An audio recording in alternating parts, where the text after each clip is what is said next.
Continue on the 2021-22 Heart of America Athletic Conference Women's Basketball Media Day. I'm your host, Stephen Davis. And next up, we're joined by Clarke University women's head coach, Courtney Boyd. Coach, thanks for taking some time today. Before we move into this season, let's talk about last year for you. You went on the road at MNU and won the Heart Conference Tournament Championship. How great of an experience and accomplishment was that for your team? It was great. Anytime that you can win any championship, I don't know if any coach is ever disappointed in that. So in that time of year, coming out with the win that we did, a tough place to play against a phenomenal team. I think that it was one of those that it was something that we needed. We never had that as a women's basketball program here at Clarke. And I think that it was a little bit of a game changer as well as an eye opener that you can start small and dream big. And when you hit that dream, it feels really good. Now, looking ahead to this season, to start off early on, your team has an incredible opportunity. November 6th, you face the defending NCAA Division I national champion, Stanford University, out in Palo Alto, California. How much are you and your staff and team looking forward to this game?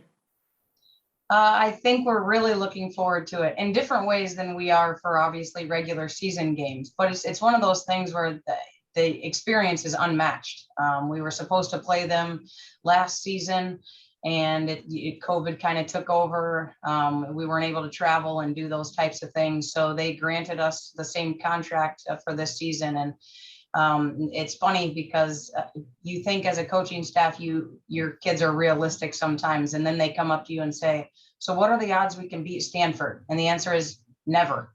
And so then it kind of puts it in perspective, that they're 18 to 22-year-olds and they're just excited to go out there and see what it's like at the next level. We would like to think that our conference is one of the best conferences in AIA, and then you go and you put it in that perspective. It kind of changes things. So obviously the win-loss is not on our radar. We are looking to go out there and experience something that not a lot of teams have the opportunity to do. And for that, we're very grateful. Got to know, how does a game between Clarke University and Stanford come about in the first place?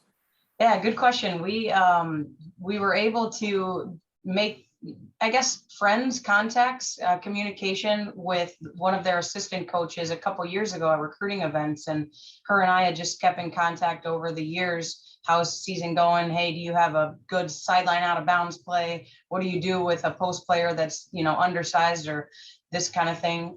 So we've kept in contact, and I asked her a couple years ago, what are the odds that we can get on your schedule? And she says, well, I think that let me reach out to our director of operations and we'll see what happens. And I thought, okay, well, I might not hear from them until next year. And sure enough, within 48 hours, I have an email from their director of operations, and it went way smoother than sometimes exhibition games with other schools do. So I have no complaints. They actually communicate better than we do, probably as the underdog.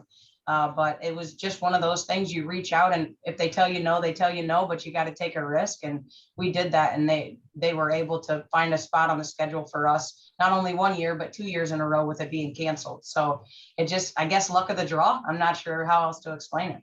That's fantastic. Now, outside of Stanford, you've got a few other tough games on the schedule as well, several ranked NAIA teams. What do you hope your team gains from those tough matchups as you get through the non-conference and get ready for another run through the Heart? Our conference is so tough that everybody usually is telling us that, not just us, but us as a whole, as a conference, that do well and you finish well in your conference and you're going to be in a good spot for, postseason. And I think I 100% agree with that. I think what we've struggled with is to understand how ready we have to be for the conference season prior to that. So what we've tried to do this year is put a couple teams on the schedule to get us prepared for that, understand what the speed of the game looks like, understand the length and the intensity and what 40 minutes of play looks like. So our goal in doing that was to try to prep our team in November and December. And so then in February and hopefully March, we are in a good spot where it's second nature that this is, you have to come out in first quarter, you have to finish halftime, you have to, you have to be ready at all times, no matter who's on the floor. So yes, absolutely. We are looking forward to the tougher schedule than we have had in the past, and grateful that people are able to travel and we're able to go places as well. But I think the overall goal is to be prepared. Everybody always says you want to be playing your best basketball in March. So hopefully we'll understand what that looks like if we get, if there are opportunities for us to play in close games early in the season, it'll hopefully help us down the stretch. Coming off your championship season a year ago, who are some returners from that squad that you're counting on to lead your team this season? Yeah, we have a really good core. We've got, our first five right now, our point guard Skylar Culbertson returns, coming off a great season. We have four of our other starters were all conference, and there's no reason that Skylar Culbertson couldn't have been an all conference player as well. So essentially 5 all conference players, in Nicole McDermott, one of the better freshmen last year in the conference. Gianna Mickles, who's really changed her game from her freshman year. She'll be a junior for us this year, stepped herself into a leadership role. Tina Ubel, who's been overall 4 years. It's one of those kids where I think that people think, is she still on the roster? Is she still there? And then Emma Kelchin, who's really come into her own. She was a great off the bench post for us last year, and we're looking for her to do big things getting the start this year. So those would be our core. That's kind of what we're looking forward to for them to take us to that next step. Any new faces, new names that have arrived this year that you think have a chance to make an impact this season?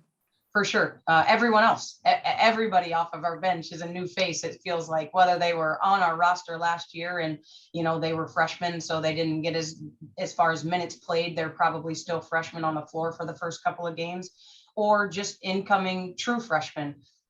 So we have a couple freshmen we're excited about.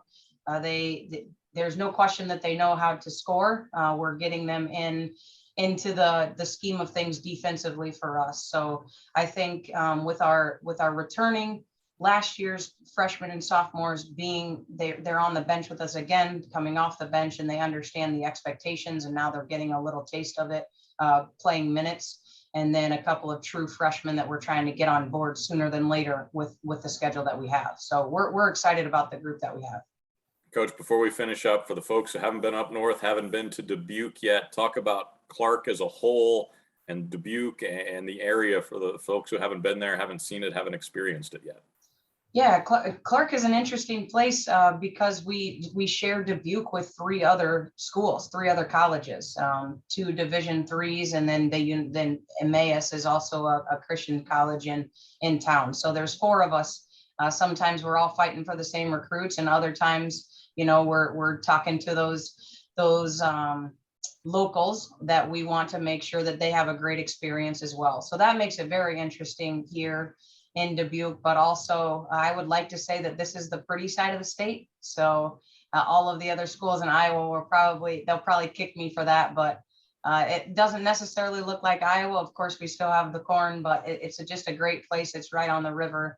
And with us being the NAIA in Dubuque, I think that separates us as far as competition goes, what our conference brings, and then how we recruit, and kind of the overall goal of what Clarke's identity, what we're looking to be as an athletic program.